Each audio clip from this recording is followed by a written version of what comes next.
Robert Walsh, Danny Hazel said, retired school teacher, Memphis, 63. There was a pause on the phone. "And what are you doing?" Keith Richards said, "while Marcy Sullivan is telling me I need Nashville lessons." "I'll be in the back corner," Danny said, "not making any noise." Another pause. "I'm in," Keith Richards said. That was on a Wednesday in October 2007. On the Friday, Keith Richards arrived at the Bluebird Cafe in Nashville in a dark cap, pulled low, plain shirt, reading glasses, no rings, and a name on the sign-up sheet that would end up mounted on the wall of the Bluebird in a brass-edged frame that Marcy Sullivan installed herself 4 months later as the most specific act of professional penance she could think of.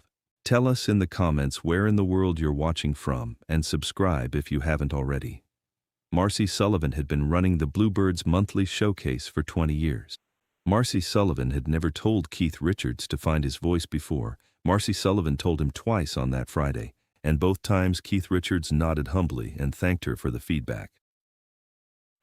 Danny Hazel had been a Nashville music producer for 30 years before retiring in 2005 and had spent the following 2 years in the specific state of a person whose entire professional life had been organized around one activity and who was now experiencing the disorientation of that activity's absence.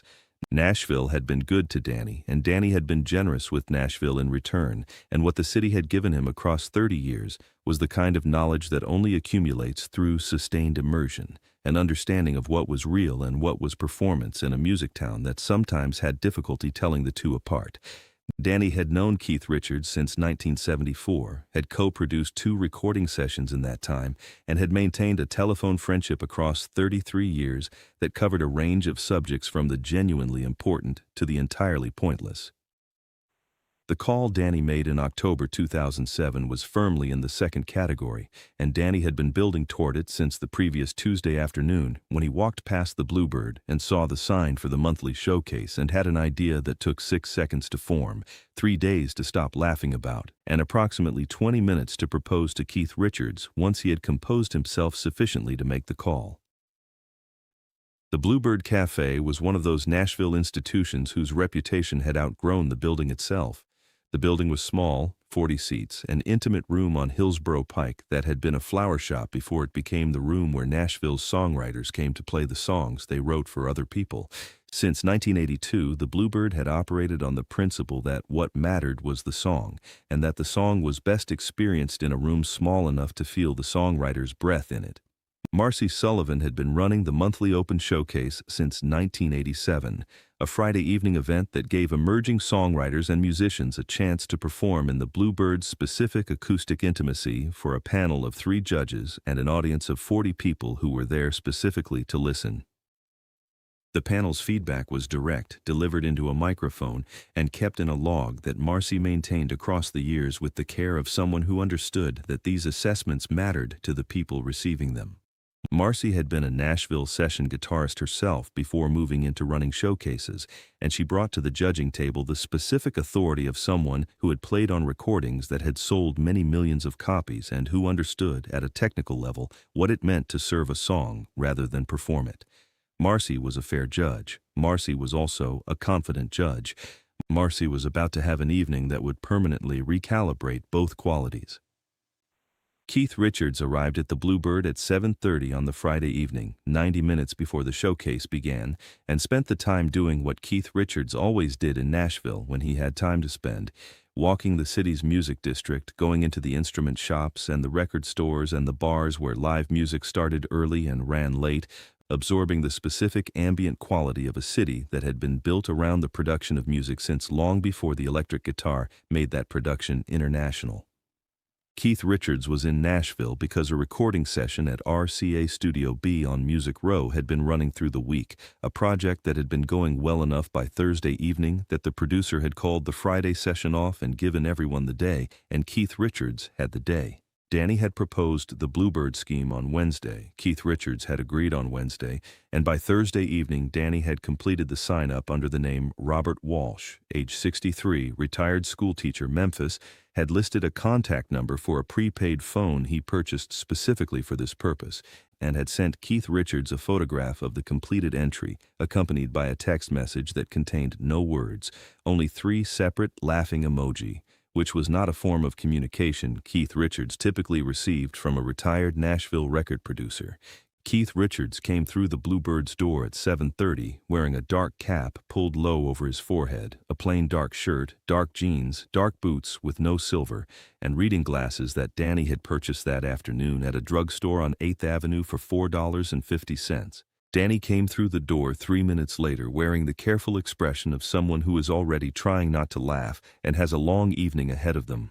The showcase began at 9, 12 performers, one song each. The Bluebird's 40 seats were full, a mix of regulars who came every month, friends and family of the performers, and a handful of music industry people who drifted in from habit rather than expectation. The performances ranged from genuinely impressive to warmly sincere, and Marcy's panel gave each one the specific focused attention that the Bluebird's ethos required. Keith Richards was called eighth.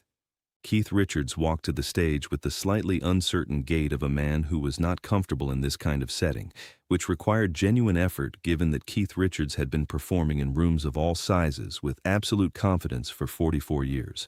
Keith Richards settled on the stool, positioned the borrowed acoustic guitar on his knee, and played. Keith Richards played a country blues piece that was technically correct, rhythmically adequate, and stripped of every element that would have caused the room to understand who was playing. The musical equivalent of a painter of extraordinary facility producing a technically adequate watercolor of a garden, Marcy leaned into the microphone. "Safe and steady, Robert. Not much that's memorable. Your chord choices are conventional and the phrasing doesn't take any risks, but you've got a real guitar player's hands. I can see that from here. You're through, but only barely." Keith Richards nodded. Keith Richards thanked the panel. Keith Richards walked to the back corner where Danny was sitting and sat down beside him.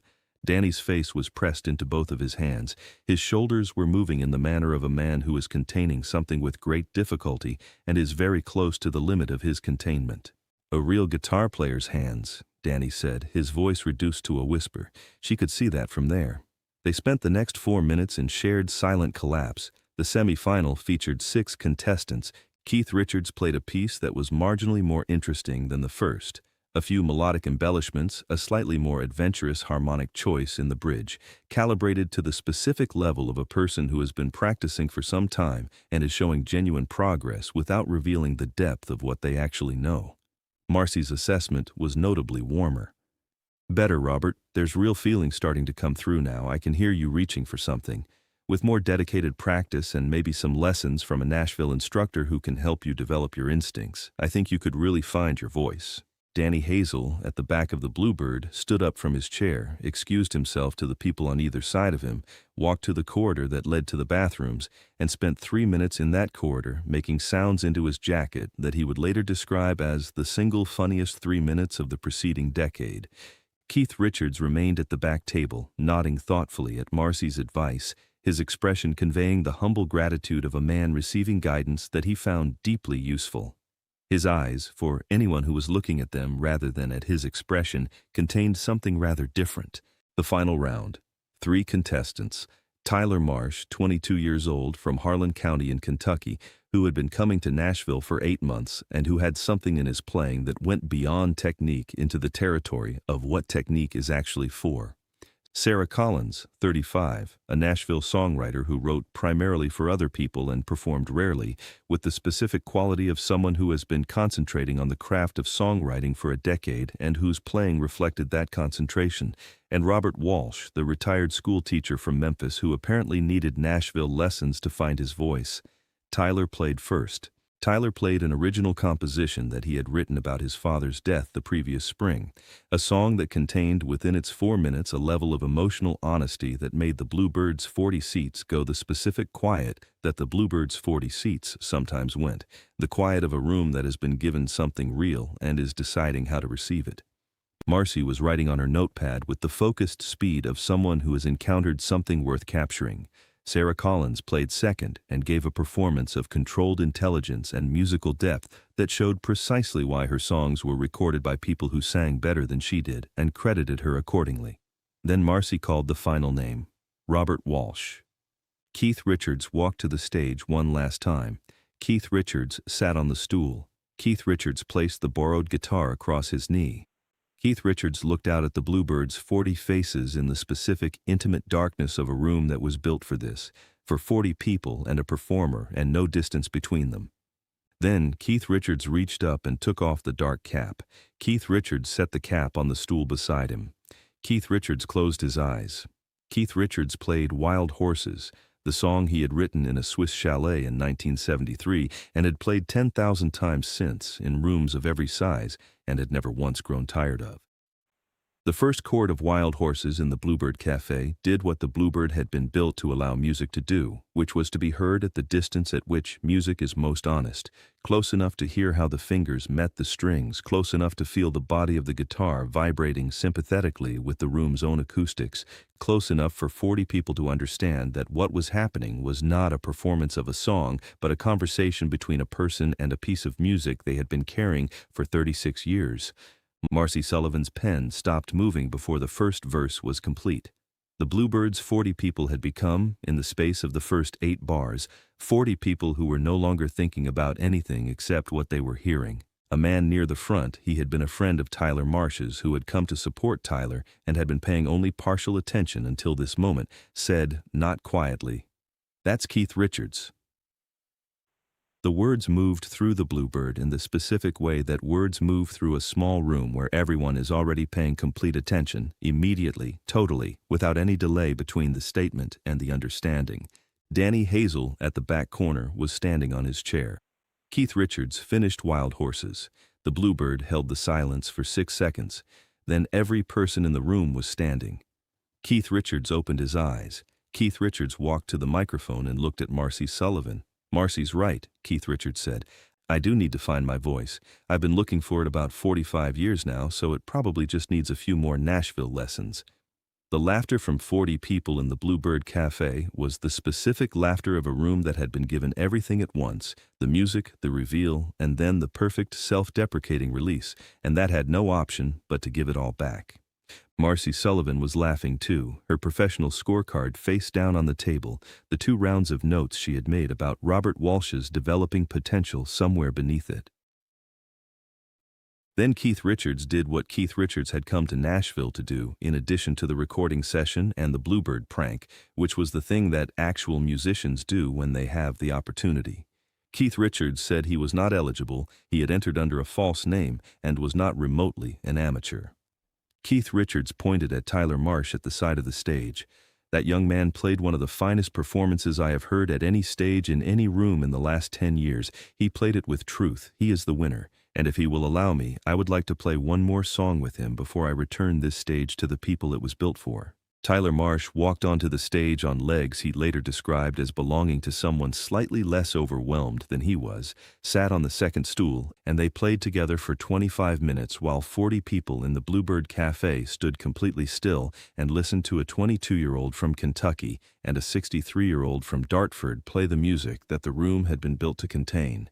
Keith Richards played rhythm and support. Tyler played lead, reaching for phrases he had not previously attempted, finding within the musical conversation with Keith Richards the specific evidence that the ceiling he had been playing under was not where he had assumed it was.